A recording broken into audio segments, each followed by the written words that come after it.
Okay, chapter 26. Real quick, in chapter 25, we see Tom and Huck pursuing finding buried treasure. They tried just about everything.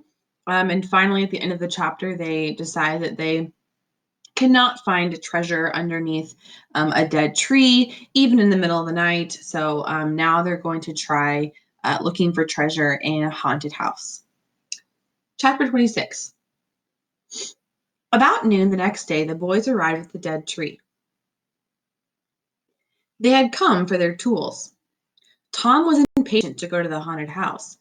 Huck was measurably so also, but suddenly said, "Looky here, Tom, do you know what day it is?"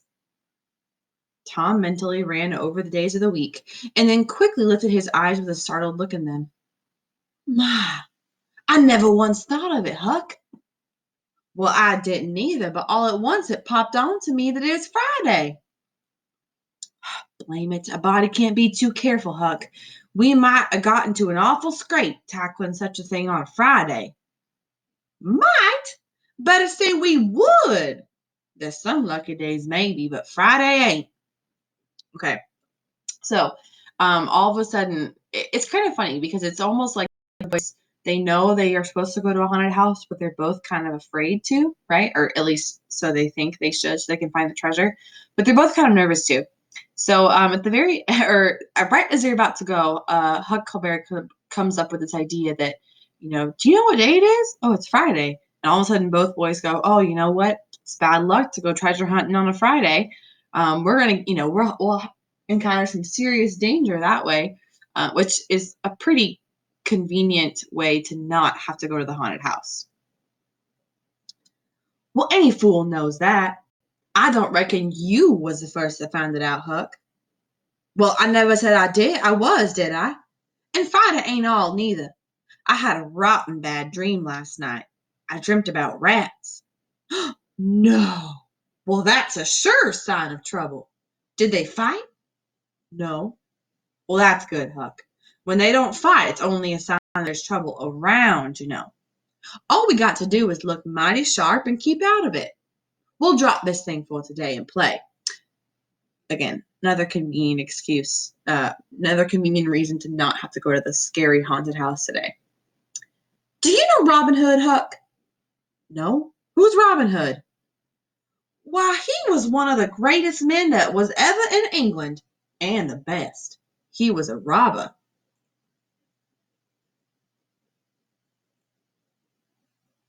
"Cracky, I wished I was. Who'd he rob?" "Only sheriffs and bishops, and rich people and kings and such like.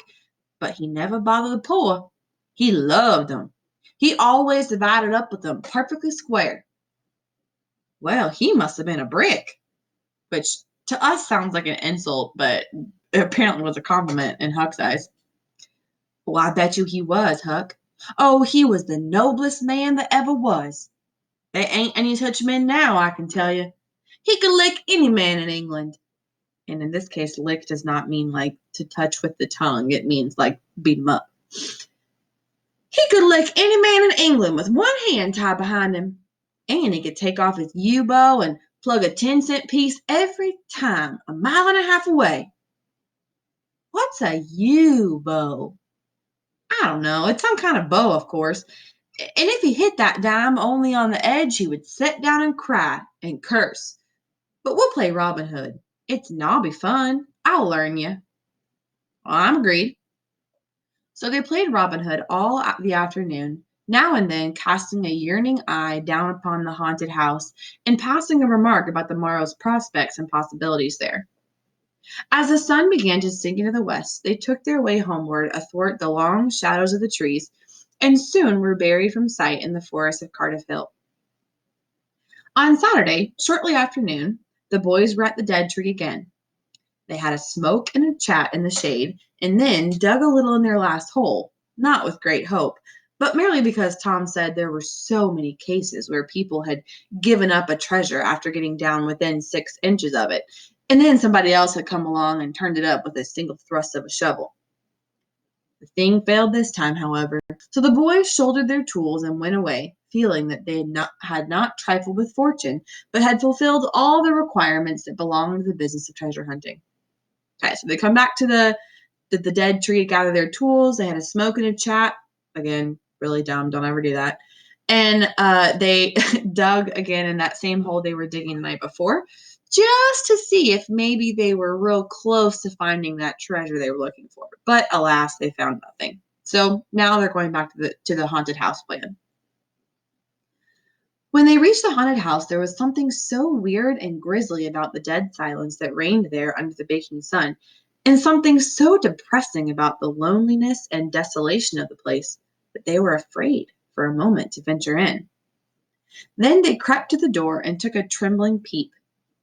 They saw a weed-grown, floorless room, unplastered, an ancient fireplace, vacant windows, a ruinous staircase, and here, there, and everywhere hung ragged and abandoned cobwebs. They presently entered softly, with quickened pulses, talking in whispers, ears alert to catch the slightest sound, and muscles tense and ready for instant retreat.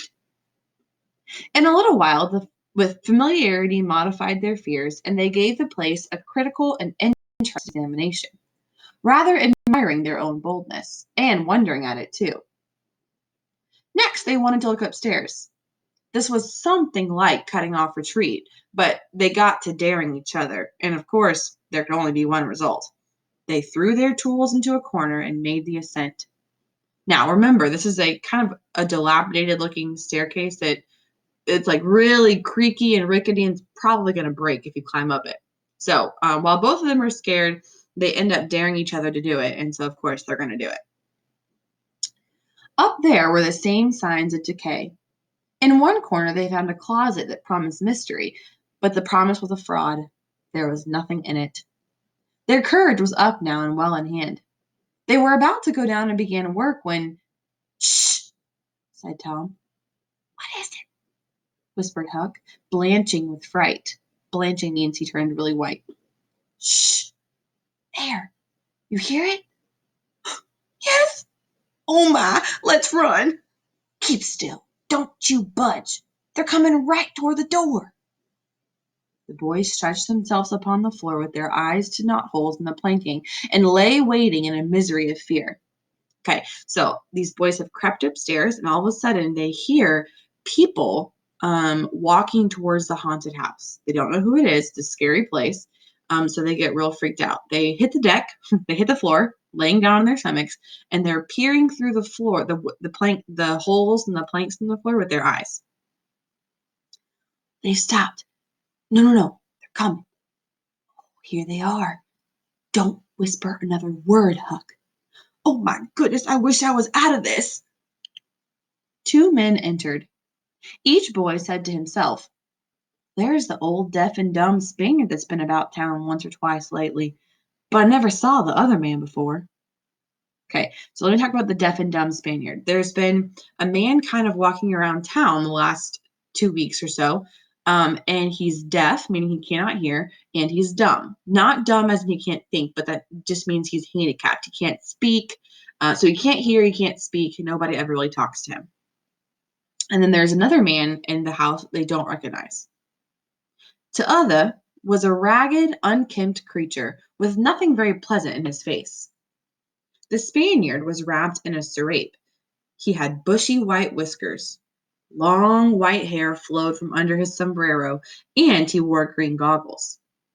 When they came in, the other was talking in a low voice. They sat down on the ground, facing the door with their backs to the wall, and the speaker continued his remarks. His manner became less guarded and his words more distinct as he proceeded.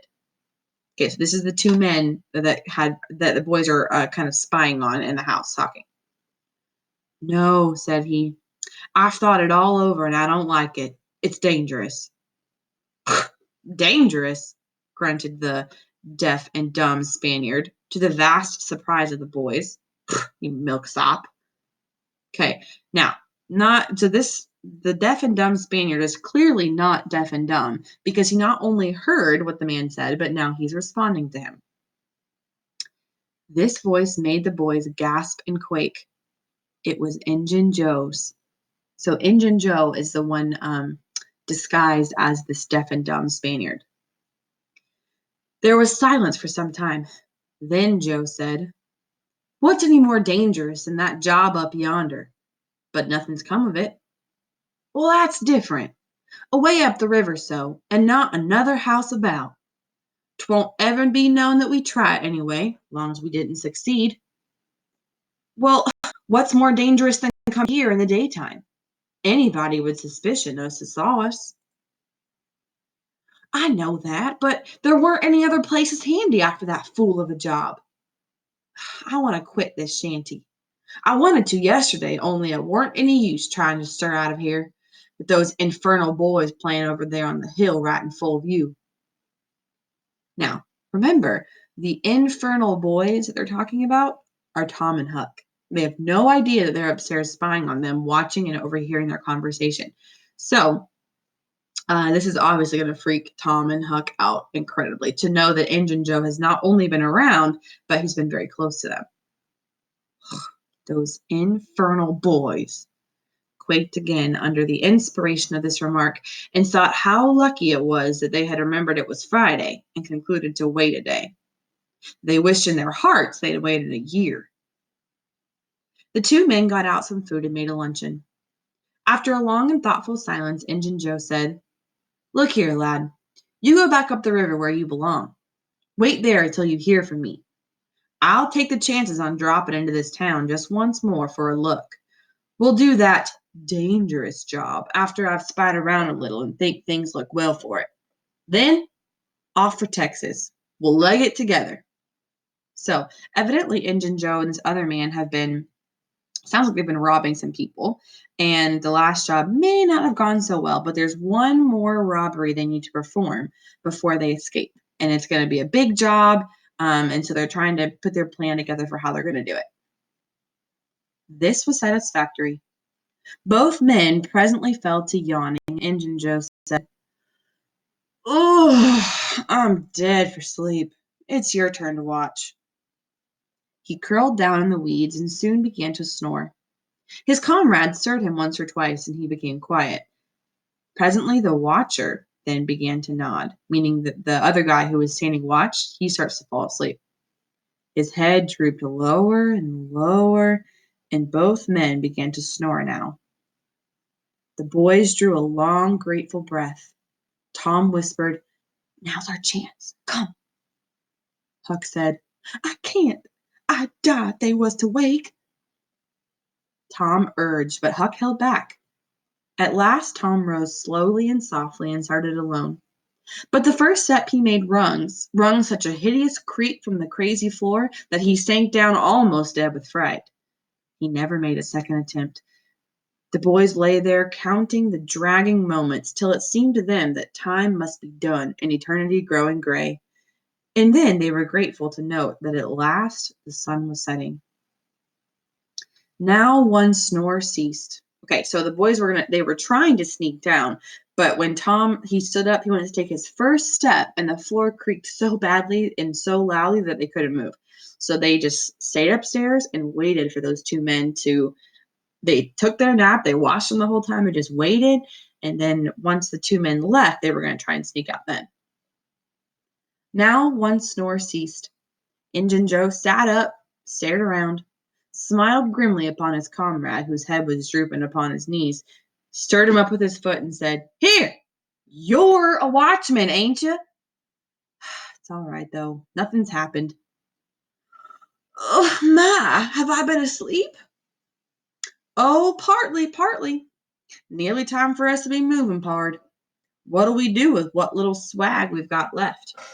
Meaning the little food and like supplies they have left. Maybe even money. "I don't know. Leave it here as we've always done, I reckon. No use to take it away till we start south. 650 in silver is something to carry." So, Injun Joe says, "What are we going to do with all of our stuff?" And they end up, and the guy's like, "Well, all that stuff, so all the stuff they've robbed, all the loot that they've taken from people, They've been leaving it in the haunted house. And the guy says, well, I guess we should just leave it here still. Well, all right. It won't matter to come here once more. No, but I'd say let's come in the nighttime as we used to do. It's better. Yes, but look here. It may be a good while before I get the right chance at that job. Accidents might happen. We ain't such a very good place. We'll just regularly bury it and bury it deep. Oh, good idea, said the comrade, who walked across the room, knelt down, raised one of the rearward hearthstones, and took out a bag that jingled pleasantly. So, truthfully, there was hidden treasure there. He subtracted from it $20 or $30 for himself and just as much for Injun Joe, and passed the bag to the latter, who was on his knees in the corner now, digging with his bowie knife. The boys forgot all their fears, all their miseries in an instant. With gloating eyes, they watched every movement. What luck! The splendor of it was beyond all imagination. $600 was money enough to make half a dozen boys rich. Here was treasure hunting under the happiest auspices. There would not be any bothersome uncertainty as to where to dig. They would not know where to dig because they're watching these men bury it. They nudged each other every movement, eloquent nudges and easily understood, for they simply meant, "Ooh, but ain't you glad now we're here?" All of a sudden, Joe's knife struck upon something. "Hollow," said he. "What is it?" said his comrade. "Ugh, half-rotten plank. Wait, no, it's a box, I believe. Here, bear a hand and we'll see what it's here for. Oh, never mind, I broke a hole in it." He reached his hand in and drew it out. Man, it's money! All right, so let's pause for a second. The irony of the thing is this. Injun Joe and his partner are trying to bury everything that they have stolen from people. In the process of digging the hole in the haunted house to bury their loot, they find other buried treasure. The two men examined the handful of coins. They were gold. The boys above were as excited as themselves and as delighted. Joe's comrade said, "We'll make quick work of this. There's an old rusty pick over amongst the weeds in the corner on the other side of the fireplace. I saw it a minute ago." He ran and brought the boys' pick and shovel. Okay, pause. Remember when the boys went to creep upstairs, they left their tools in the house? Well, now the, these two bad men that they're hiding from see their tools, and he says, oh yeah, I saw a pick over here. Let me go get it. It'll help us. Injun Joe took the pick, looked it over critically, shook his head, muttered something to himself, and then began to use it. The box was soon unearthed. It was not very large. It was iron bound and had been very strong before the slow years had injured it. The men contemplated the treasure a while in blissful silence. "Partner, there's thousands of dollars here," said Injun Joe.